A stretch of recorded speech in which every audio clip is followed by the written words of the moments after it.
estão aqui numa cidade que é uma das cidades mais negras do sul do país, que é Pelotas. Aqui de percussão tem uma história muito grande, muito rica aqui em Pelotas. Aqui. Esse aqui é o atabaque rei. O resto são protótipos, são imitação. Inclusive as cubanas é imitação desse aqui. Isso aqui é uma cubana grande. Daqui foi que saiu as outras cubanas. Até 1970, mais ou menos, 75, eles faziam parte das nossas baterias das escolas de samba aqui em Pelotas. Vinha dizendo assim, Pelotas é a cidade de Supapo e tal, essa história que o mestre Batista contou como é que era a cidade. Aí quando eu cheguei no palco, tinha uma multidão, assim, foi um dia trabalhador e tal, e eu fui contando. Aí quando eu cheguei no palco, estava uma banda tocando, eu cheguei para os meninos e falei no Supapo, e eles nem sabiam o que eu estava falando. Aí eu digo, opa, alguma coisa muito séria está acontecendo. Esses caras, os músicos da cidade estavam tocando, e eu perguntei pelo Supapo, e eles nem sabiam o que eu estava falando. Aí que eu digo assim, olha aí, ó, tá em extinção a matriz cultural do samba da minha terra.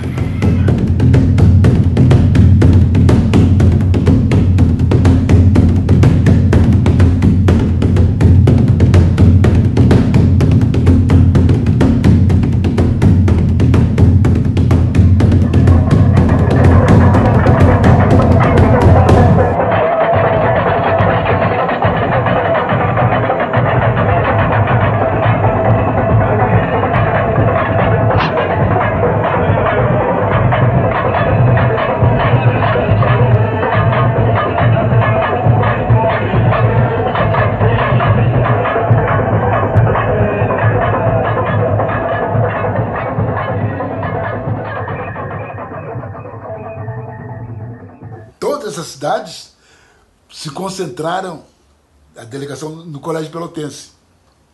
Cada um com a sua delegação do Tropó, foi uma coisa lindíssima. E mais a turma de Pelotas Conjunto, que já juntamos assim, uma bateria de uns 200 tambores, 300 tambores mais ou menos, com sopro, cavaquinho, violão, e cada delegação dessa, cada um com a sua representatividade, baianas e tal, e para todas as escolas, para todo mundo da cidade. Então, quando chegava ali no mercado, que ali era a apoteose, ali eu tirava os instrumentos da bateria e deixava só a orquestra de Supapo funcionando. E mais o pessoal que hoje é do Odara, fazendo a dança afro.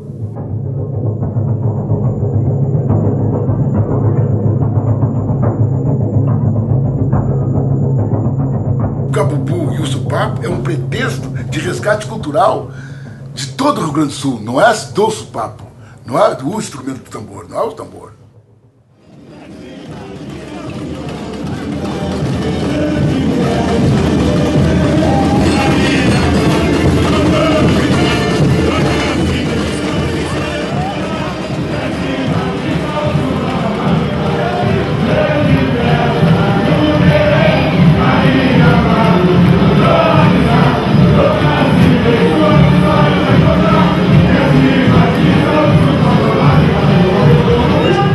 Nossas baterias de bom, era aquele que vocês já ouviram o mestre Batista tocar, que o Supapo faz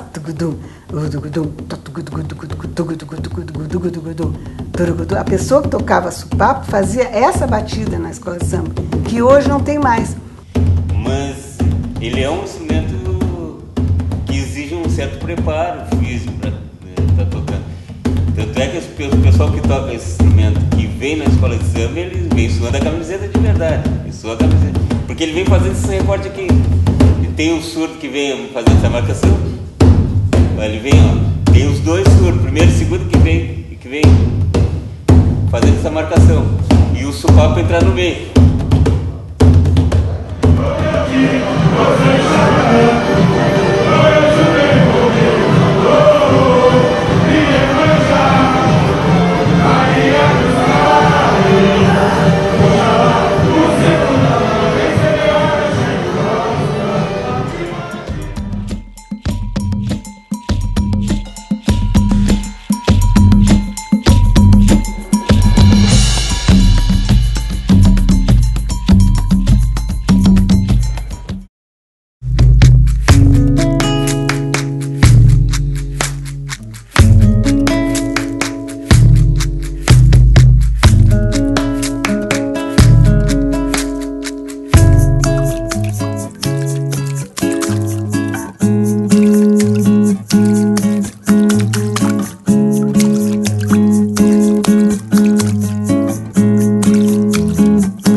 barril era um elemento muito importante dentro desse sistema, porque ele servia como uma espécie de embalagem, né? Então saíam navios carregados com graxa ou com chifre e cascos. É totalmente plausível pensar que em um determinado momento algum barril tenha sido aproveitado, né? Também porque num sistema econômico de charqueada, que está matança de bois, o couro era vendido, mas que tenha sido aproveitado um pedaço de couro esticado em cima de um barril e se fez um tambor, né?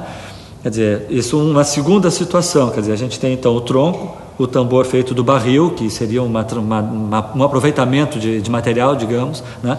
E mais recentemente, né, já fruto da segunda metade do século XX, mesmo porque antes não existiam os compensados, né? O compensado é uma coisa bem mais recente, né? Então já nesse estágio atual, digamos assim, que vem, já é uma adaptação para o compensado. Todas essas três diferentes formas, elas não são uma mais original ou menos do que outra, porque todas elas são resultantes de contextos específicos e que, de certa forma, elas fazem parte de uma mesma linha de transformação de uma cultura.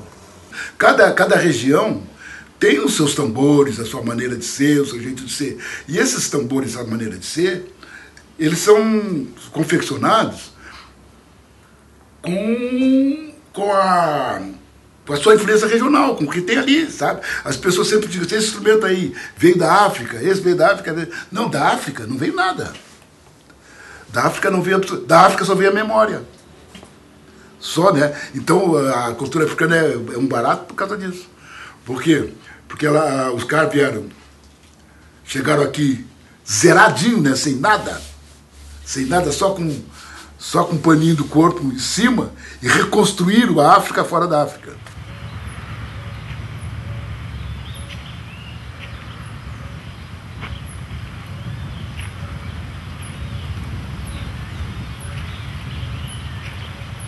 Eram faixas compridas e estreitas de mais ou menos 4 km por 700 metros, vamos dizer assim, né? Aproximadamente.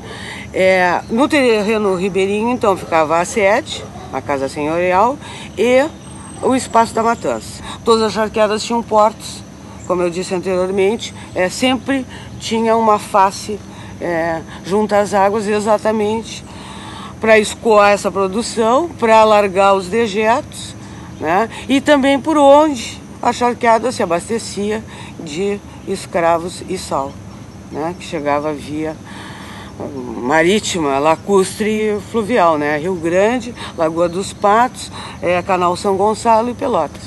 Aqui, por exemplo, nesse espaço que nós estamos da São João, a gente já pode visualizar aqui do lado a Santa Rita, né? Então era uma do lado da outra. E isso é que deu esse sítio charqueador, então, né, que é um complexo charqueador, que deu, vamos dizer assim, toda essa economia, toda essa chamada cultura da cidade de Pelotas. Quando se olha a gravura do Debré, onde mostra o espaço saladeiro inteiro, se percebe que logo na instalação um acréscimo de tecnologia enorme ali. Ela é toda feita em departamentos e funciona muito bem, né?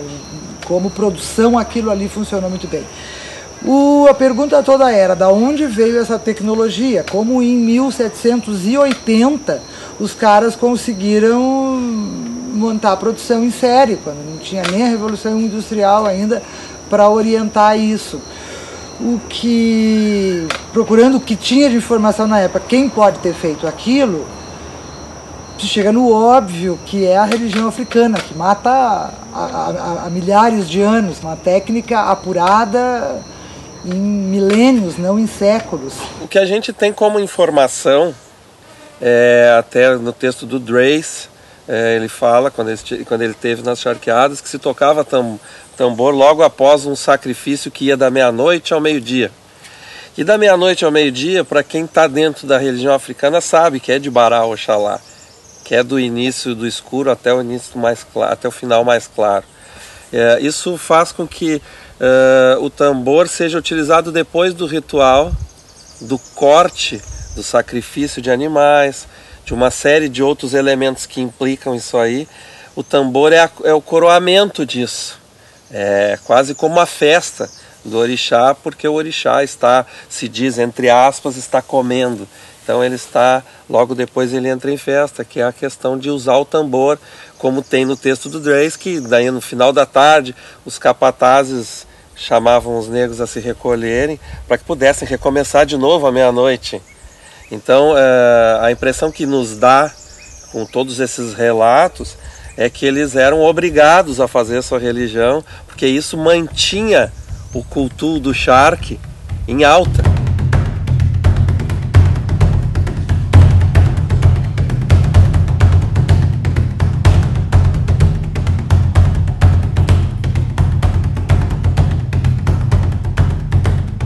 O supapo é feito de madeira.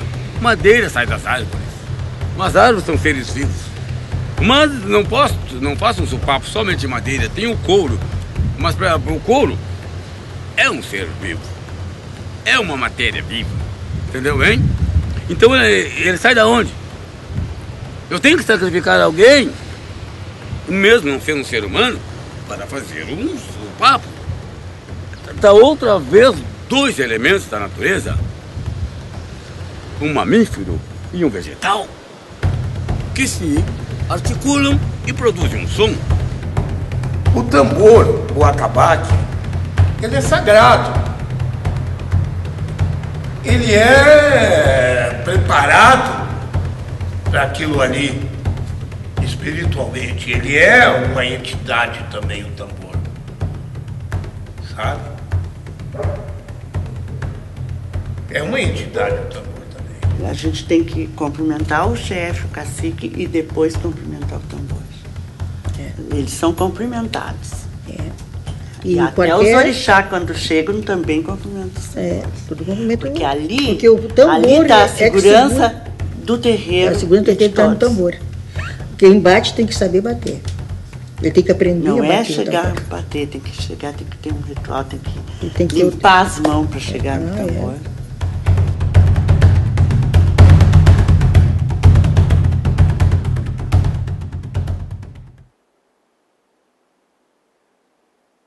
Os negros, mais de 4 séculos, trabalharam de graça, escravos, sem ganhar terra, sem ganhar emprego, sem ganhar nada, ser desclassificado, nem sequer fazer parte da história.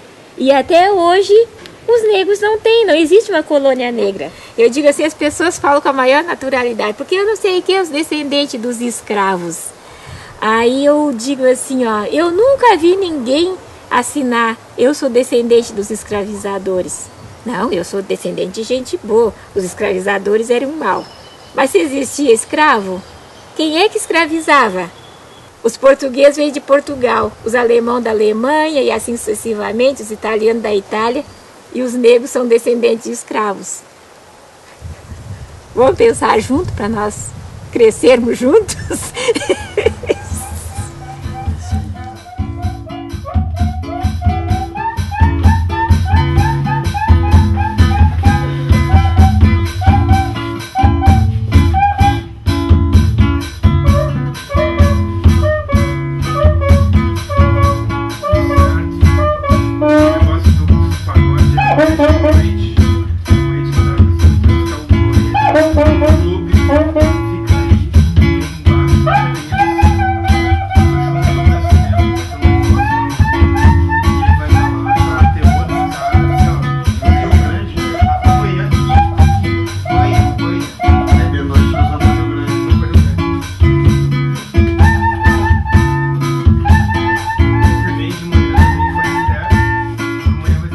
Quando o supapo toca, não tem como tu ficar ouvindo o supapo sem sentir o toque do supapo no teu corpo. O som do supapo é um som que harmoniza, mas que também remexe, mas que também, quer dizer, é muito comum observar, por exemplo, e já participei de momentos em que se toca supapo e as pessoas choram. Né? Quer dizer, é essa ligação que o Chico diz, quer dizer, tu tem a ligação no real, no visível, no palpável, naquilo que tu enxerga, mas tu também, o supapo também traz essa comunicação com o invisível, com o que tu sente, com o que tu percebe, que a gente não consegue tocar. Eu nunca toquei supapo. O mestre Batista há muito tempo vem, tu tem que aprender a tocar o sopapo. Ele olha para mim e diz, tu tens que aprender a tocar o sopapo. E até hoje eu não tive coragem de tocar o sopapo. Nunca bati no sopapo. Eu já bati na cadeira, bato na mesa, mas no sopapo eu não consigo tocar. Né? Não, né? Pode ser imaginação, pode ser, né, do mundo imaginário, mas na realidade, para mim, assim, ele é o meu instrumento sagrado. Né? E ele não entrou na minha casa ainda, na minha casa, né, onde moro, no meu apartamento. Ele só vai entrar quando eu achar que eu estou preparada para receber os papos. Então, eu acho que essa relação, assim, quer dizer, são pessoas que conseguem transcender. Né? Eu sei de pessoas que tocam o sopapo uma noite inteira e não se cansam. Quer dizer, ele cumpre esse papel que cumpria lá no ritual, no momento do pós-trabalho. Quer dizer, ele cumpre esse ritual de fortalecer, ele cumpre esse ritual de te dar energia para continuar. Né? Então, acho que o sopapo, eu não tenho a menor dúvida. Os escravos, toda a escravidão, todo esse processo de escravidão que durou longos 300 anos, ele só foi suportável porque, eu não tenho dúvida, o elemento religioso, a presença religiosa, a presença dos orixás que vieram, que atravessaram o oceano, deram força para que Zumbi fosse Zumbi, para que Manuel Padeiro fosse Manuel Padeiro, porque a Gotine fosse a Gotine, para que todas as pessoas que resistiram, porque nós hoje falarmos da escravidão e resistirmos à escravidão é uma coisa. Agora, tu está vivendo a escravidão e ter coragem para questionar aquele sistema é infinitamente maior do que o que nós estamos fazendo hoje. Que é isso, quer dizer, hoje tu consegue perceber que a recuperação da memória histórica de Pelotas, ela é a recuperação da memória histórica do Rio Grande do Sul. E muito mais, eu e o Chico passamos por essa experiência há muito pouco tempo, é recuperar a memória histórica do sul do Rio Grande do Sul, que é o lugar mais pobre, que é o lugar onde tem a maioria dos descendentes de escravos. E aí o choro é de alegria por poder estar dizendo isso. Né? É recuperar tudo isso, mas recuperar com todo o valor que ela tem, com todo o poder que ela tem. É perceber que, bom, a partir de amanhã, eu estou livre.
A cidade esquece, purga e cala.